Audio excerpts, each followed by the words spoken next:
तो बच्चों, स्वागत है आप सभी लोगों का एक बार फिर से भौतिक विज्ञान की इस खूबसूरत सी क्लास में। मैं विपिन सिंह, आपका भौतिक विज्ञान टीचर।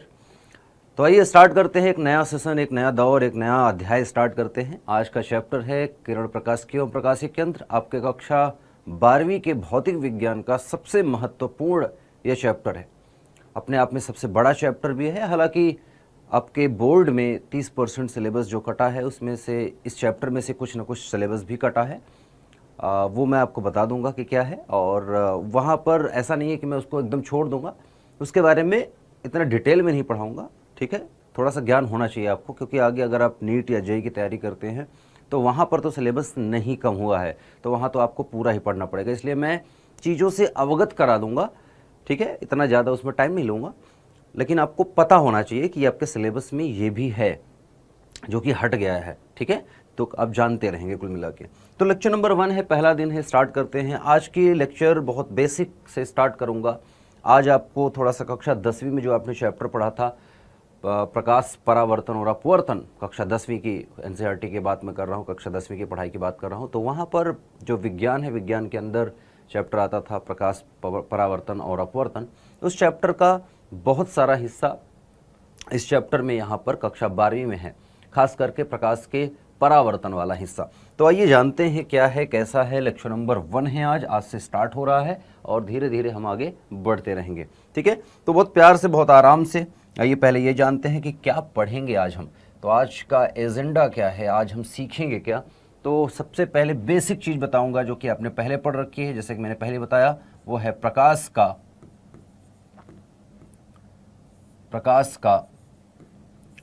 परावर्तन। ठीक है, प्रकाश का परावर्तन। फिर आता है इसी टॉपिक में प्रकाश के परावर्तन के साथ ही थोड़ा सा दर्पण के बारे में है एक छोटा सा टॉपिक, जो आपके ये टॉपिक जो है दर्पण वाला, ये मैं बात करूं तो ये आपके जेईई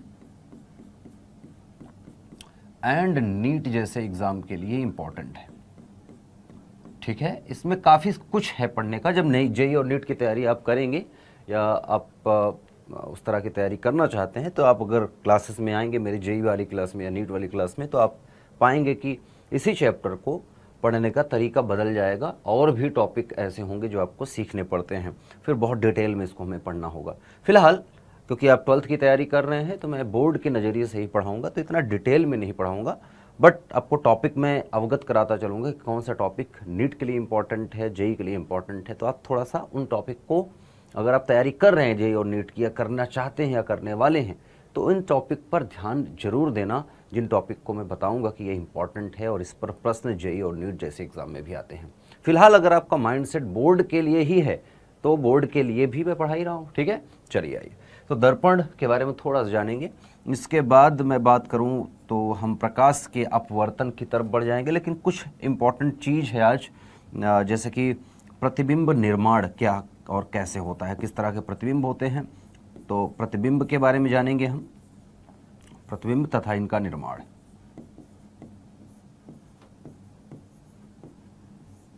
इनका निर्माण, कैसे निर्माण होता है प्रतिबिंब का। ठीक है, और प्रकार भी पढ़ लेते हैं। चलो यहाँ पर प्रकार भी लिख दे रहा हूँ। ठीक है, तो 2 प्रकार के प्रतिबिंब बनेंगे। वो प्रकार कौन कौन से हैं वो हम देखेंगे। इसमें से ज़्यादातर चीज़ें अपने कक्षा 10वीं में पढ़ रखी हैं। ठीक है, चाहे मैं पहले टॉपिक की बात करूं, इसकी टॉपिक की बात करूं, ये 10th में आपने पढ़ रखा है, 10वीं में पढ़ रखा है, इसको भी कुछ हद तक 10th में पढ़ा है आपने, 10वीं में हल्का फुल्का, जिसमें से समतल दर्पण और गोलीय दर्पण के अवतल और उत्तल दर्पण आपने पढ़ रखे हैं। ठीक है, लेकिन दर्पण के कुछ और अनुप्रयोग हैं जो कि आपने नहीं पढ़ा है। ठीक है, वो आपको जरूरी होगा तो मैं पढ़ा दूंगा आगे। तो प्रतिबिंब तथा इनके निर्माण की बात करें तो ये भी प्रतिबिंब के प्रकार, प्रतिबिंब क्या होता है, प्रतिबिंब का प्रकार क्या होता है और इनका निर्माण कैसा होता है, ये भी आपने 10th में पढ़ा है। तो मतलब आज के लेक्चर में आपको मैं याद दिलाऊंगा कि आपने क्या पढ़ा था कक्षा 10वीं में, और उसमें भी कुछ चीज़ें और अच्छी, उसको और अच्छे लेवल पर ले जा करके और खूबसूरती से आपको दिखाने का प्रयास करूंगा मैं। आइए स्टार्ट करते हैं। तो पहला चैप्टर का नाम है, देखिए एक बार देख लीजिए, चैप्टर का नाम क्या है बेटा, किरण प्रकाशिकी एवं प्रकाशिक यंत्र। तो सिंपल सी बात है, हम प्रकाश के बारे में पढ़ रहे हैं, ऑप्टिक्स इस चैप्टर को बोला जाता है। तो प्रकाश के बारे में हमें पढ़ना है, सिंपल सी चीज़ है, प्रकाश के गुणधर्म हमें पढ़ने हैं, ठीक है। लेकिन प्रकाश को किस रूप में पढ़ना है? किरण के रूप में पढ़ना है। किरण क्या होती है? कक्षा 7वीं 8वीं 9वीं 10वीं में हर जगह आप देखें गणित आपकी होती है, 10वीं तक तो सबके होती है, चाहे बायोलॉजी वाले बच्चे अभी हैं आप, फिर भी आप 10वीं तक तो मैथ पढ़े हैं। तो गणित में रेखा, रेखाखंड, किरण, है ना, बिंदु, बिंदु पथ, ये सब क्या होते हैं? पढ़ाया गया है। इन सब की परिभाषाएं आप जानते हैं। तो किरण एक चीज़ है उसमें से। किरण क्या है? किरण है कि किसी बिंदु को किसी दिशा में, ठीक है, किसी एक दिशा में अनंत तक अगर आप बढ़ा देते हैं तो वो किरण कहलाती है। इसी को किरण कहते हैं। मतलब एक स्टार्टिंग पॉइंट होता है किरण का और एंड पॉइंट कहीं नहीं होता। एंड पॉइंट कहाँ होता है? एंड कहाँ होती है बेटा? समाप्त कहाँ होती है? अनंत पर। तो किसी बिंदु से स्टार्ट होके किसी भी दिशा में अनंत तक जाने वाली जो रेखा है उसी को हम क्या कहेंगे? किरण कहते हैं। तो प्रकाश भी ऐसा है, जैसे यहां पर अगर मैं कहूं कि बल्ब जला दूं तो बल्ब क्या हो गया? स्रोत हो गया। यहां से अगर इस दिशा में प्रकाश निकला, ठीक है, इस दिशा में मैं कह रहा हूं प्रकाश निकला, तो ये प्रकाश सीधा ही चलेगा और इसी को हम कहेंगे प्रकाश किरण। तो प्रकाश को हम अध्ययन करने वाले हैं कैसे?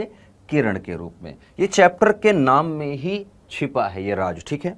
इसके बाद इस चैप्टर के 2 खंड है। तो पहले तो प्रकाश के गुणधर्म जानेंगे, फिर कुछ प्रकाश के गुणधर्मों को देखते हुए यंत्र बनाए गए हैं जो प्रकाश पर आधारित हैं, ठीक है। प्रकाश को, है ना, इकट्ठा करना, फैलाना, इन सब पर आधारित हैं। तो कुछ यंत्र हैं प्रकाश के, वो हम जानेंगे, जिसको आप दूरबीन कहते हैं, दूरदर्शी कहते हैं, सूक्ष्मदर्शी कहते हैं, ठीक है। हमारी आंख भी एक तरह का लेंस है, तो लेंस भी हम जानेंगे। प्रकाशिक यंत्र के अंदर हमारा नेत्र भी आता है, और हमारा नेत्र जो है इसको आपने पढ़ रखा है कक्षा 10वीं में, ठीक है। चले, अब आप समझ गए होंगे कि हमें सीखना क्या है। तो सबसे पहले प्रकाश क्या है? तो प्रकाश एक तरह की ऊर्जा है, सिंपल सी चीज़ है, एक प्रकार की ऊर्जा है। प्रकाश क्या है बेटा? सभी जानते हैं हम। प्रकाश क्या है? सिंपल सा, इतना ज़्यादा आपको इसके बारे में जानना नहीं है, रटना नहीं, बस जानते रहिए बस, ठीक है। एक प्रकार की ऊर्जा, एक तरह की ऊर्जा। बहुत ज़्यादा डिटेल में नहीं जाऊंगा प्रकाश के बारे में जानने के लिए, क्योंकि आपके सिलेबस में इतना नहीं है। एक तरह की ऊर्जा,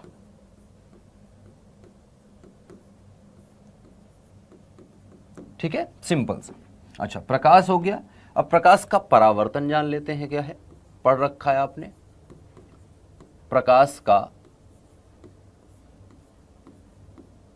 परावर्तन, ठीक है।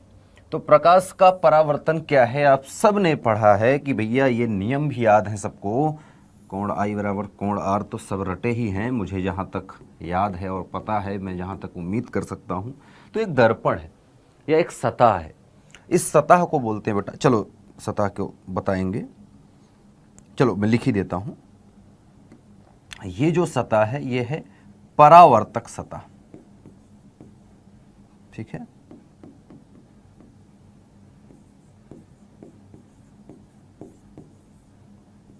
परावर्तक सतह है।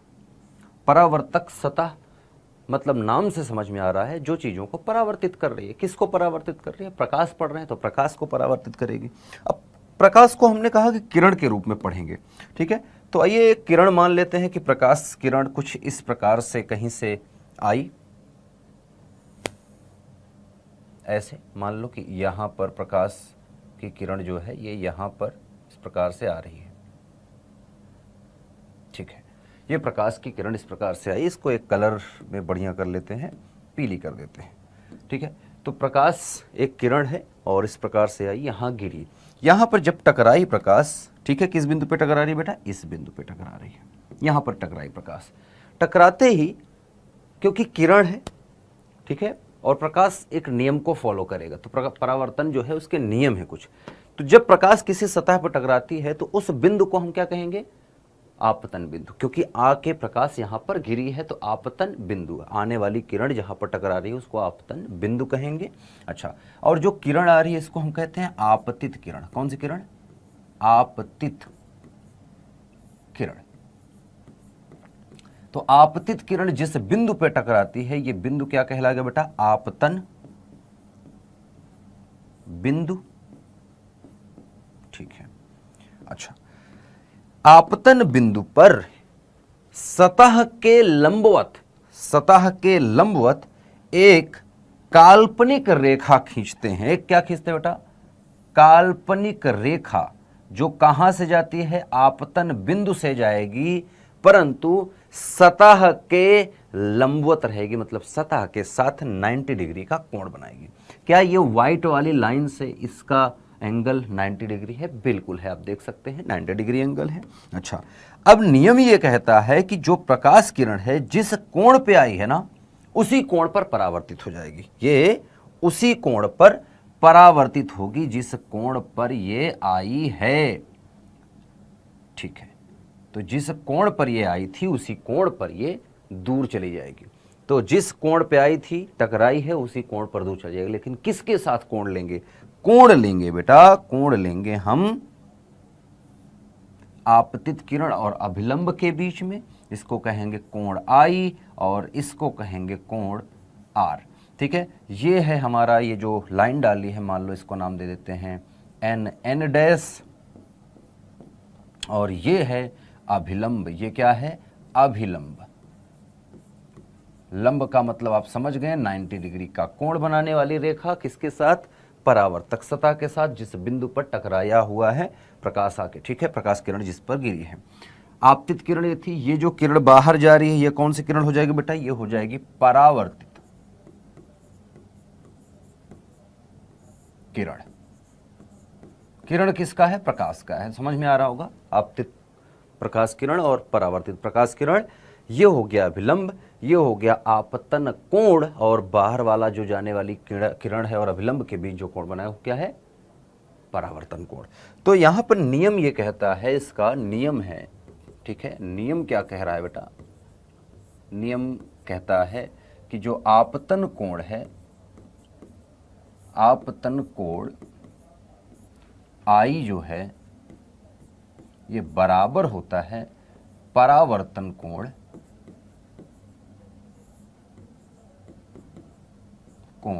आर के, सदैव। ठीक है, तो इसका मतलब कि कोण आई जो है वो बराबर होगा कोण आर के, और ये हम कक्षा 10वीं से ही पढ़ रहे हैं और पढ़ते हैं और जानते हैं। ठीक है, तो ये बेसिक सी चीज़ थी, याद दिलाने वाली चीज़ थी कि इसको आप याद कर पाएँ थोड़ा सा, जो आपने पढ़ रखा है। ये आपके कक्षा 12वीं के सिलेबस में अब नहीं है, लेकिन इसका यूज़ बहुत कुछ है, इसलिए ये पढ़ना जरूरी है। आगे इसका यूज़ है, ऐसा नहीं है, ये टॉपिक हट गया है, लेकिन इस टॉपिक का इस्तेमाल हमें करना है। ठीक है, क्योंकि हमें अभी प्रतिबिंब निर्माण के नियम जानने हैं। अच्छा, अब ये जो परावर्तक सतह है, क्योंकि ये समतल है, तो हम किसको कहेंगे? समतल दर्पण की तरह इसको हम बोल सकते हैं। ये देखो नीचे की तरफ ये जो लाइन बनी है, इसका मतलब होता है कि नीचे की तरफ पॉलिश की गई है और ऊपर वाली सतह ही परावर्तक है। नीचे वाली जो सतह है वो परावर्तक नहीं है, उस पर कलई कर रखे हैं, पॉलिश कर रखे हैं। ठीक है, चले दर्पण के बारे में थोड़ा सा जान लेते हैं, जो आपको जानना जरूरी है। दर्पण,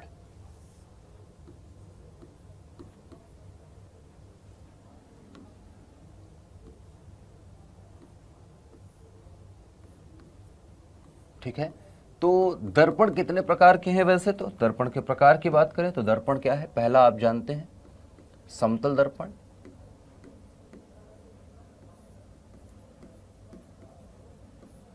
दूसरा आप जानते हैं गोलीय दर्पण।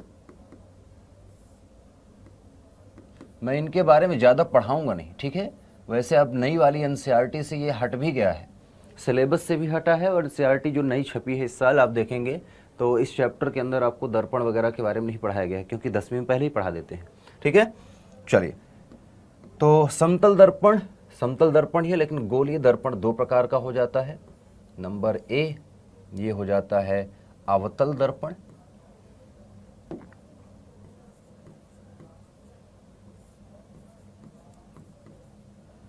और नंबर बी उत्तल दर्पण।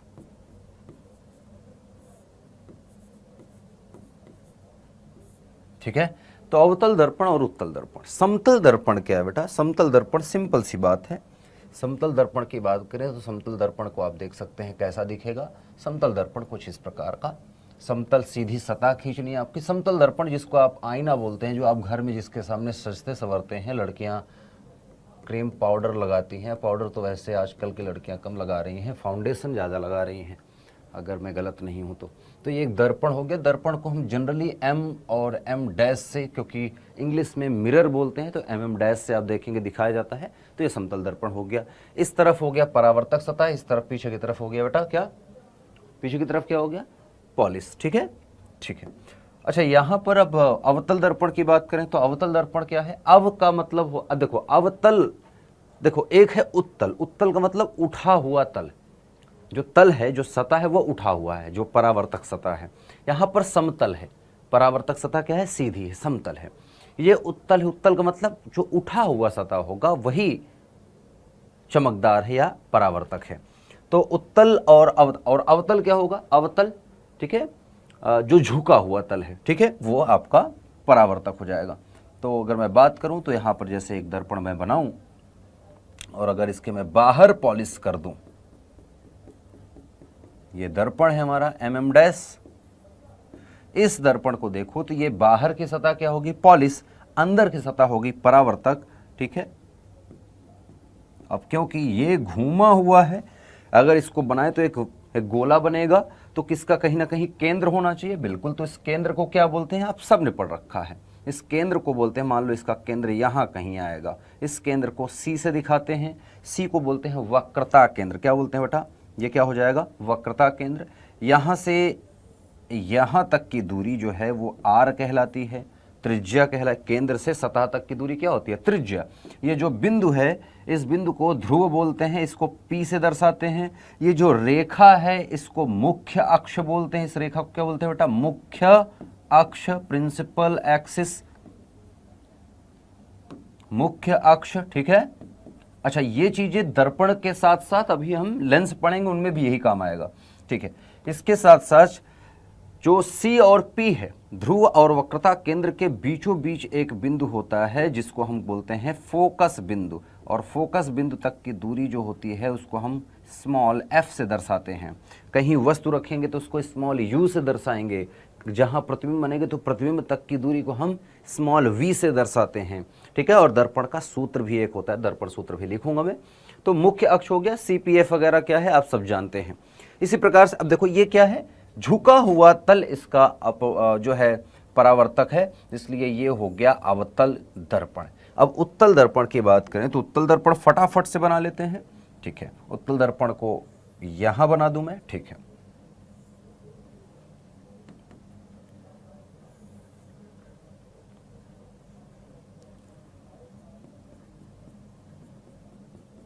अब एकदम परफेक्ट नहीं बना है, आप समझ सकते हैं। ठीक है, इसमें अंदर की तरफ पॉलिश हो जाएगी। इसका मतलब सिंपल है कि बाहर वाली सतह जो है इस दर्पण की, एम डैश जो दर्पण है इसकी बाहर वाली सतह चमकदार हो गई।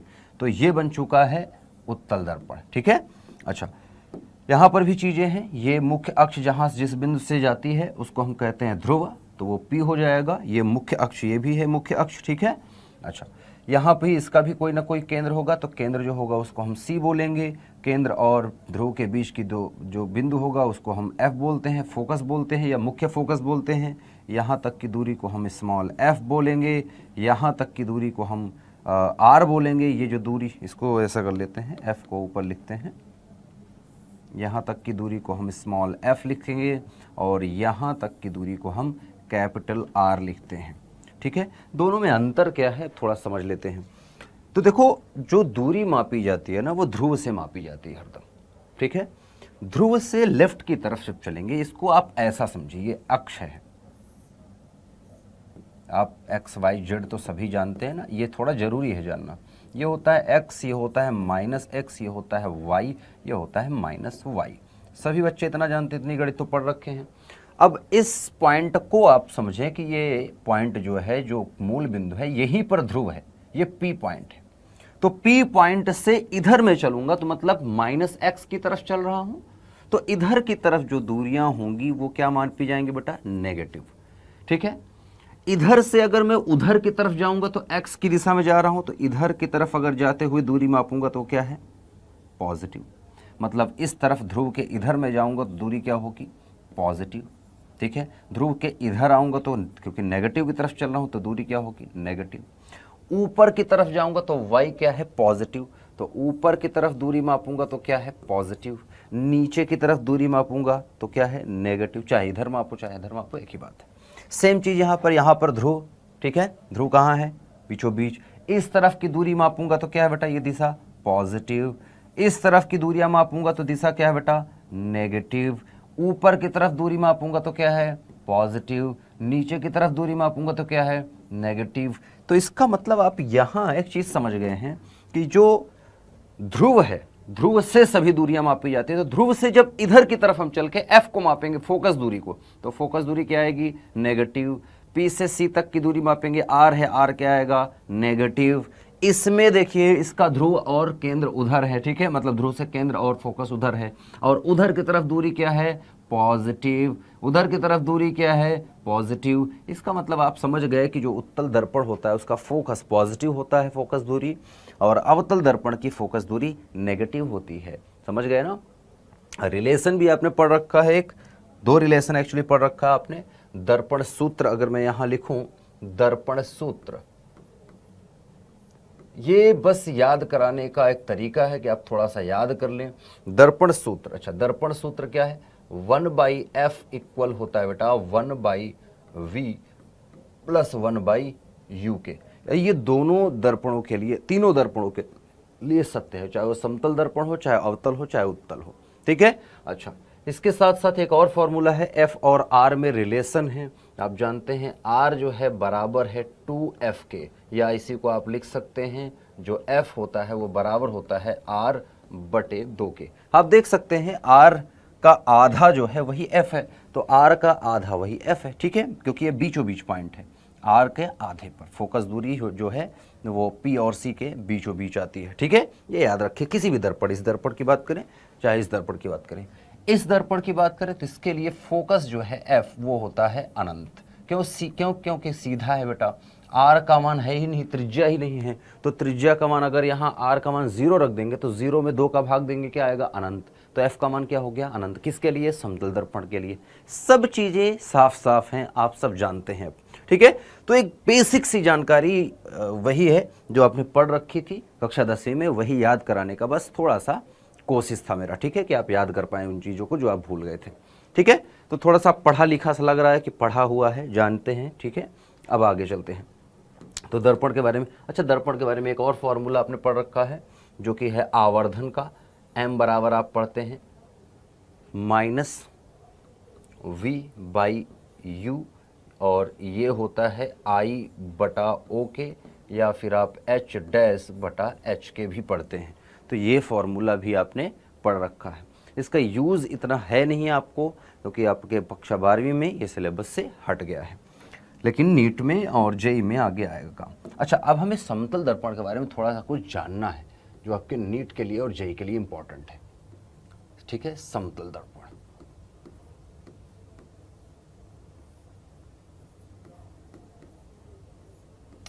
समतल दर्पण के अंदर ही एक टॉपिक है जो कि है, अच्छा, समतल दर्पण के ही अंदर एक टॉपिक है जो कि है प्रतिबिंबों की संख्या।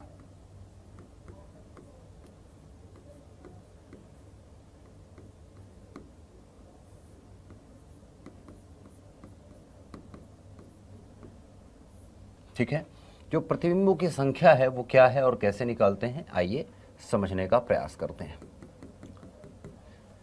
ठीक है।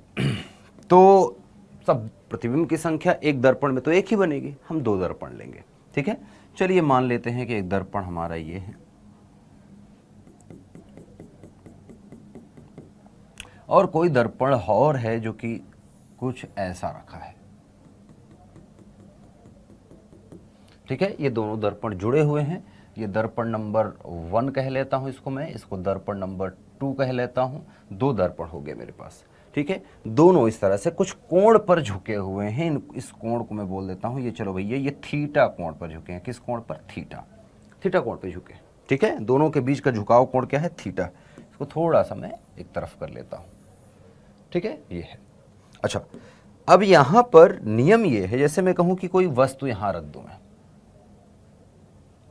ठीक है, या मैं यहां पर खड़ा कर देता हूं किसी को, और मैं कहूं या ये व्यक्ति अपने आप को देखे तो इसकी कितनी चित्र दिखाई देगा, इसको कितना चित्र इसको दिखेगा। यहाँ है तो मैं कहूँ ये यहाँ खड़ा कर दो, ठीक है, यहाँ खड़ा है तो कितना दिखाई देगा, यहाँ है अगर खड़ा तो कितना प्रतिबिंब दिखाई देगा, ठीक है, कितने प्रतिबिंब बनेंगे आपसे पूछा जाए तो कैसे निकालेंगे, ठीक है। तो एक जगह मान लेते हैं, कहीं भी खड़ा है मान लेते हैं, चलो ऊपर खड़ा है मान लो, यहाँ पर खड़ा है, तो इसके कितने प्रतिबिंब बनेंगे, इसको निकालने का एक तरीका है, ठीक है, नियम है।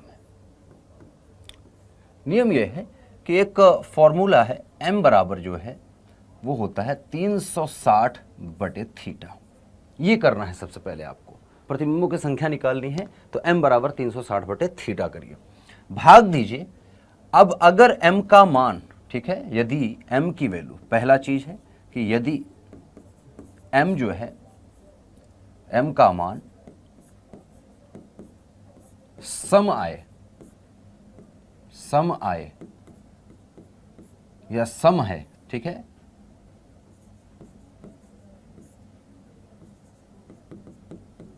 तो प्रतिबिंबों की संख्या जो है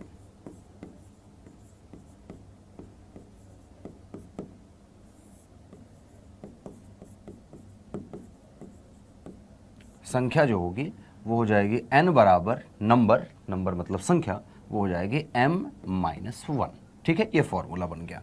तो n बराबर हो जाएगी m-1, प्रतिबिंब कितने बनेंगे, m-1, ठीक है, m का मान जो भी आएगा उसमें से एक घटा देंगे, संख्या प्राप्त हो जाएगी। अच्छा, विषम भी आ सकता है, ठीक है, यदि m का मान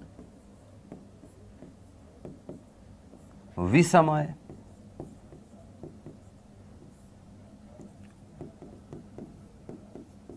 तो क्या करेंगे, तो यहां पर दो रूल हैं। रूल नंबर 1, हमें चेक करना पड़ेगा कि यदि वस्तु समद्विभाजक पे है,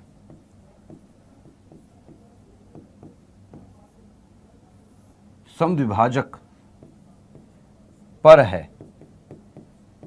तो n बराबर m-1 ही है, ठीक है,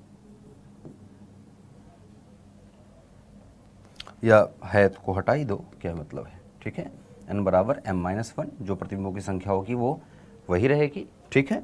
नंबर बी, यदि वस्तु समद्विभाजक, अब ये वर्ड का मतलब क्या है बताता हूं मैं, हालांकि गणित का शब्द है, पर नहीं हो तो जो संख्या होगी वो होगी n बराबर m की, जो m का मान आया है उतनी ही प्रतिबिंब बन रहे हैं, ठीक है। समझते हैं, नियम लिख दिया सारा का सारा आपके सामने हो गया, भी एग्जाम्पल लेंगे हम, आप समझ जाएंगे बहुत क्लियरली, बहुत आराम से समझ जाएंगे। आइए देखते हैं। समद्विभाजक का मतलब है कि अगर ये थीटा है तो जो ये समद्विभाजक का मतलब है कि जैसे मान लो कि 60 डिग्री है तो 60 डिग्री को आधा आधा करने वाली लाइन खींचो, ठीक है, तो जैसे ये थीटा है तो थीटा को आधा आधा करने वाली लाइन, इस कोण को अगर मैं देखूं तो ये हो गया θ/2, ये कोण भी हो गया θ/2। अगर इस रेखा पर कहीं है वस्तु, हमें चेक करना पड़ेगा, कब लेकिन चेक करेंगे, सम आएगा तो चेक नहीं करेंगे, विषम आएगा तो चेक करेंगे। सम आएगा तो हमें आंसर पता है, n बराबर m-1 कर देंगे। विषम आएगा तब चेक करना पड़ेगा कि जो वस्तु है वो इस रेखा पर तो नहीं है। अच्छा, वस्तु पास में हो, यहां बीच में हो, दूर हो और दूर हो, कोई फर्क नहीं पड़ता, ठीक है। वस्तु समद्विभाजक पर अगर है तो उसके प्रतिबिंब कितने बनेंगे, n बराबर m-1, और नहीं तो कितने बनेंगे बेटा, n बराबर m। आइए चेक करते हैं, एक जो है क्वेश्चन लेते हैं। अच्छा, अगर सम संख्या आ रही है तो वस्तु कहीं भी हो कुछ नहीं देखना है, चाहे समद्विभाजक पे हो, कहीं भी रखी हो, हमें चेक नहीं करना है, आंसर यही आएगा m-1, ठीक है। जैसे एक एग्जांपल लेते हैं, practice problem number 1। Practice problem number 1, आइए एक एग्जांपल बढ़िया सा देखते हैं। मैं कह रहा हूं कि एक दर्पण इस तरह से बना है, ऐसा चित्र है, ठीक है। ये कोण जो है वो मान लेते हैं कि है ना 60 डिग्री है, ठीक है। दो दर्पण है, पहले मैं कोण को थीटा बोल देता हूँ, ऐसा करता हूँ, थीटा ही बोल लेता हूँ, ठीक है। दर्पण ये 1 है और ये दर्पण 2 है, दो दर्पण है, ठीक है। ये दो दर्पण है। अभी मैंने कहा कि थीटा कोण है, थीटा को हम बदलेंगे हर बार।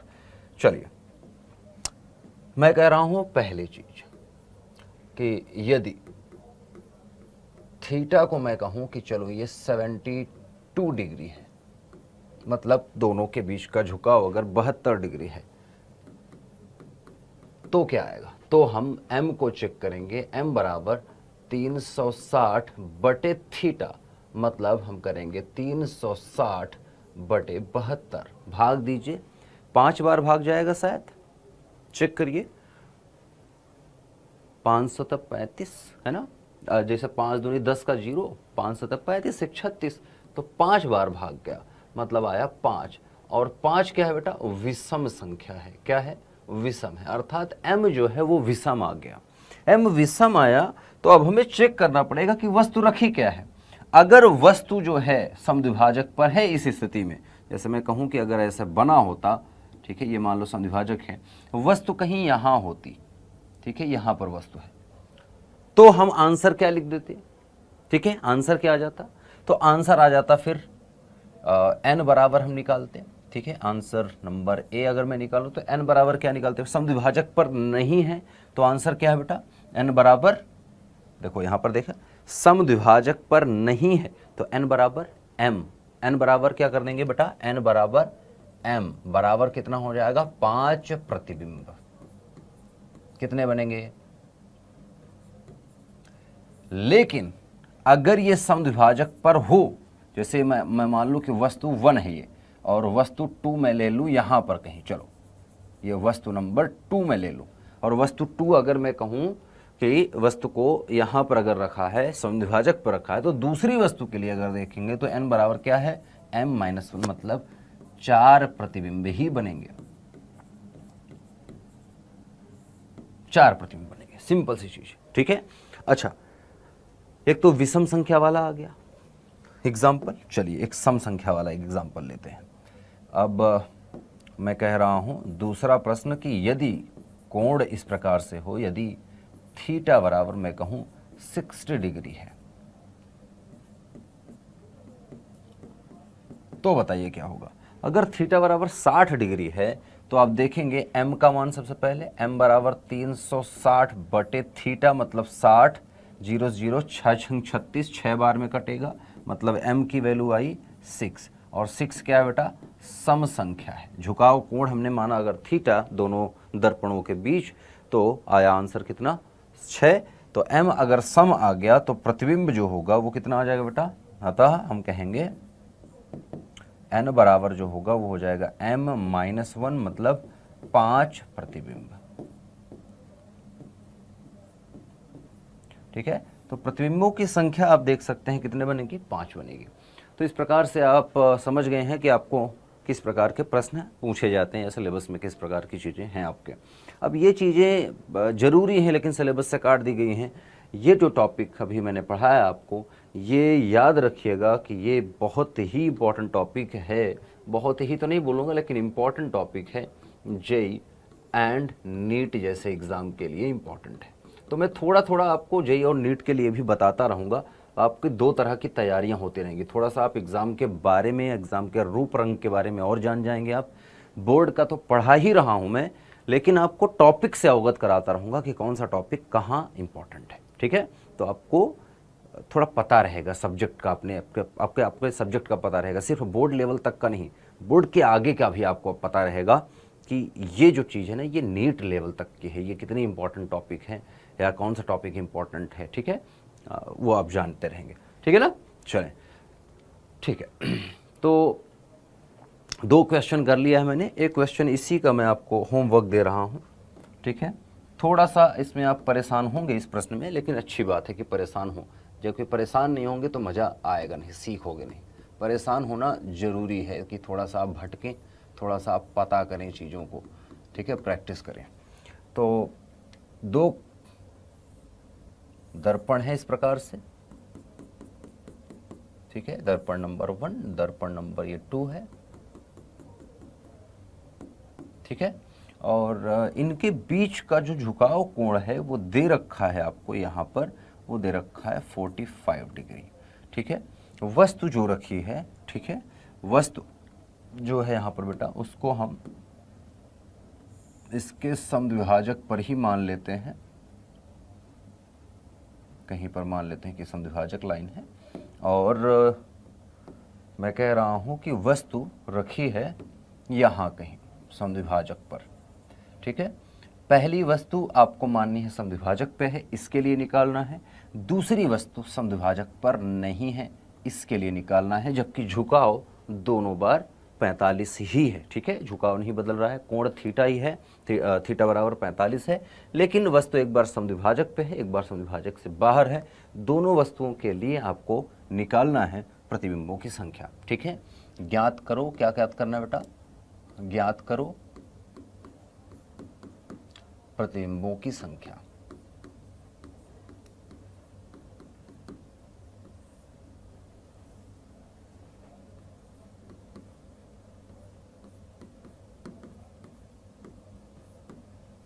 ठीक है, तो प्रतिबिंबों की संख्या आपको निकालनी है। क्लियर है ना, आसान है, इतना कठिन भी नहीं है, मैंने बोल दिया है जानबूझ के थोड़ा डराने के लिए, डरना नहीं है।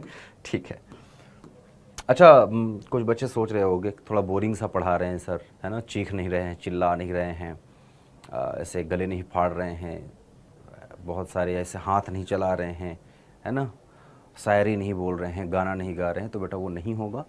पढ़ना है, सीखना है, सब्जेक्ट जानना है, तो ऐसे ही हो सकता है।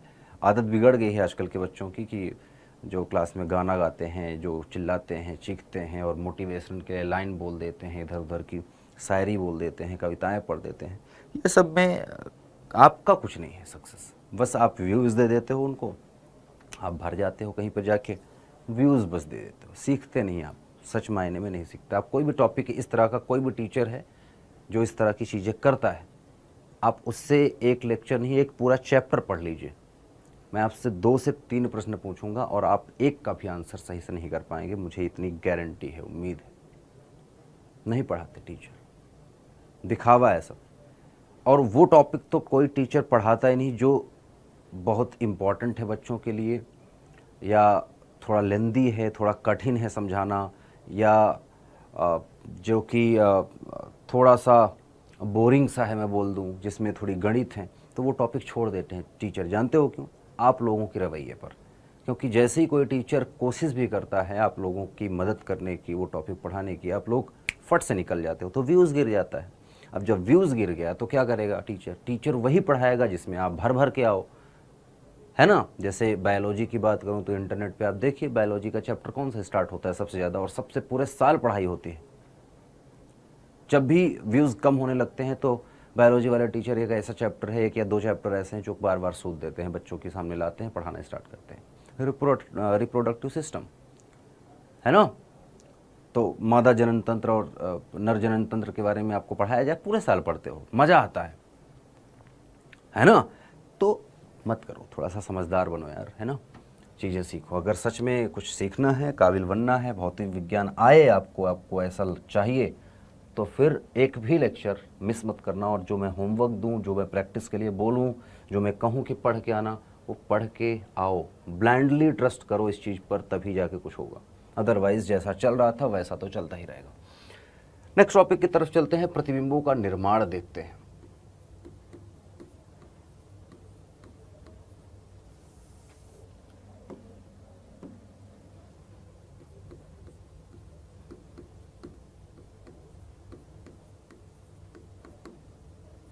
प्रतिबिंबों का निर्माण, नोट बनाते रहना साथ साथ में, क्योंकि मैं इतना तेज नहीं पढ़ा रहा हूं कि आप नहीं लिख सकते, नोट नहीं कर सकते। मैं जानबूझ के इस लेवल, इस स्पीड पे चल रहा हूं ताकि आप भी समझ पाएँ, आपको टाइम मिल पाए समझने का। प्रतिबिंब का निर्माण, प्रतिबिंब के निर्माण के लिए 3 किरणों का आवश्यकता होती है। मिनिमम, कम से कम प्रकाश की 3 किरणें जरूरी हैं, मिलना चाहिए। ठीक है, मैं बहुत सारे नहीं बनाऊंगा। प्रतिबिंब निर्माण के नियम, एक्चुअली प्रतिबिंब निर्माण के नियम, ठीक है, पूरा टॉपिक लिख दूं।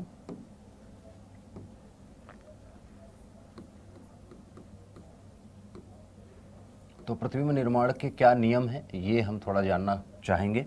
तो जैसे मैं अवतल दर्पण ले लेता हूँ, हालांकि सभी दर्पणों में वही चीज़ है, एक ही जैसी बात है, ठीक है। मैं थोड़ा सा मदद ले लेता हूँ यहाँ की, तो अवतल दर्पण थोड़ा अच्छा बन जाएगा, क्या कहते हो? तो अब समझ रहे होगे कि ये गोला है, बढ़िया सा दिख रहा है क्या? अब ये गोला है, अब इसको मैं काट लूँगा कहीं से, जैसे कि इस गोले को आप समझिए कि इसका ये केंद्र है, ठीक है। मैं एक लाइन भी खींच लेता हूँ इसमें, रुको।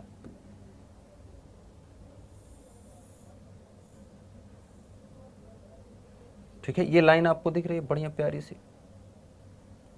अब ये लाइन जो है, ये लाइन आप देखें तो गोले के केंद्र से ही जा रही है, दिख रहा है क्या? अरे देखो यार, गोले का कहीं ना कहीं केंद्र है, इस वृत्त का, एक्चुअली वृत्त नहीं गोला ही बोलेंगे, इसके कांच का गोला है, केंद्र है। लेकिन इस केंद्र को हम सेंटर को बोलते हैं, सेंटर को हम क्या बोलेंगे? सी। सेंटर को क्या बोलेंगे? सी। ये पॉइंट जो है वो क्या बोलेंगे? पी, ध्रुव बोलेंगे। अभी आपको दर्पण नहीं दिख रहा है क्या? दिखेगा, देखो दर्पण दिखाऊं आपको, चलिए काट दें, यहाँ से काट लेते हैं। तो जब मैं इसको यहाँ से काट दिया और काट के इस तरह से बना लिया, तो ये हो गया अब दर्पण हमारा, दिखा गया।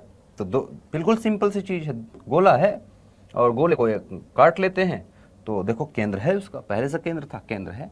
और ये जो बीच का पॉइंट बनेगा, ये क्या बनेगा? ये बनेगा फोकस, ठीक है। ये दर्पण है, कैसा दर्पण हो गया?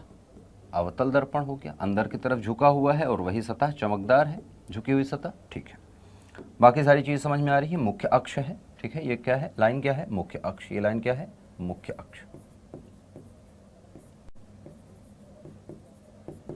ठीक है। अच्छा, इसको मैं कई कॉपी बना लेता हूं क्योंकि बार बार मुझे ज़रूरत पड़ने वाली है। तो एक तो है ही है, इसकी एक कॉपी और बना लेता हूं, मैं इधर बना लेता हूं। वैसे 3 कॉपी चाहिए मुझे इसकी, ठीक है। हो जाएंगी क्या? हो जाएंगी, आ जाएंगी, ठीक है।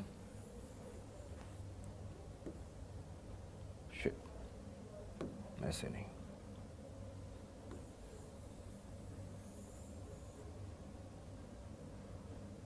ओके।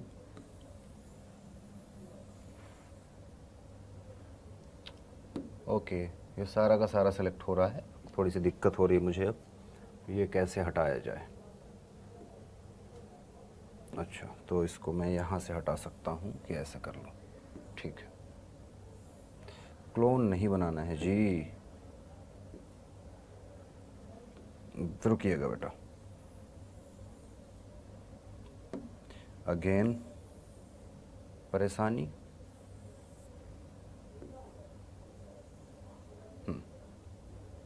तो ये है मेरा मुख्य अक्ष,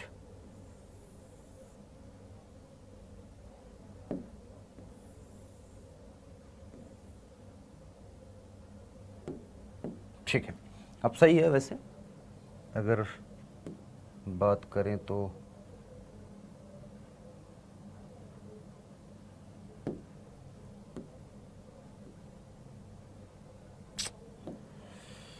क्या करके बैठ गया मैं, ऐसे एक एक ही बना लेता हूँ, इतने परेशान कर लिया खुद को।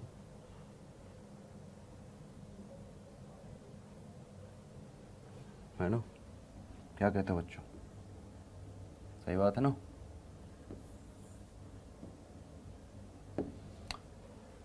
टूरू टूरू टूरू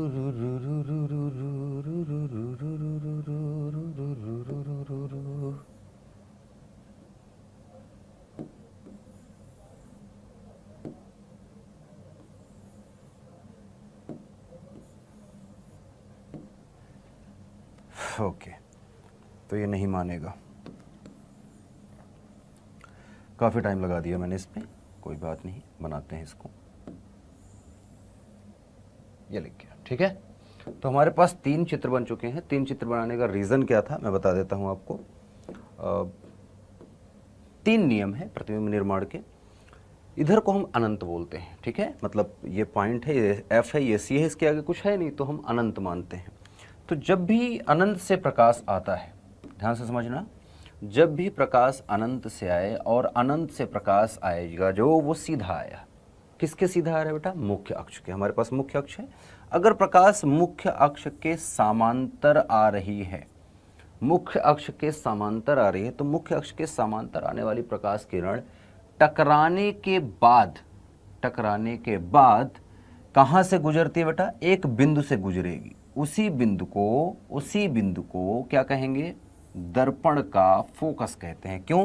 क्योंकि दर्पण सभी प्रकाश को जो समांतर आ रही हैं और टकरा रही हैं दर्पण पर, उसको एक बिंदु से गुजारता है, मतलब एक जगह फोकस कर देता है, इसीलिए इस बिंदु को फोकस बिंदु कहते हैं। इसीलिए इसको फोकस बिंदु कहते हैं। तो ये फोकस बिंदु से गुजरेगा। अच्छा, अब जो प्रकाश इस रेखा पे आएगी मुख्य अक्ष पे, वो मुख्य अक्ष पे आने वाली रेखा प्रकाश किरण भी उसी रास्ते से लौट जाएगी टकरा के, अर्थात सारी प्रकाश एक ही बिंदु पर काटेंगे, इसीलिए इसको फोकस कहते हैं। तो प्रथम नियम ये हो गया। दूसरा नियम प्रतिबिंब निर्माण का दर्पण द्वारा, ठीक है। दूसरा नियम यह है कि अगर प्रकाश फोकस से जा रही है और दर्पण पर टकरा रही है, मेरा मतलब कहने का, कोई प्रकाश की किरण आई और फोकस से होते हुए गई और दर्पण पर टकराई, तो क्या होगा इसके साथ?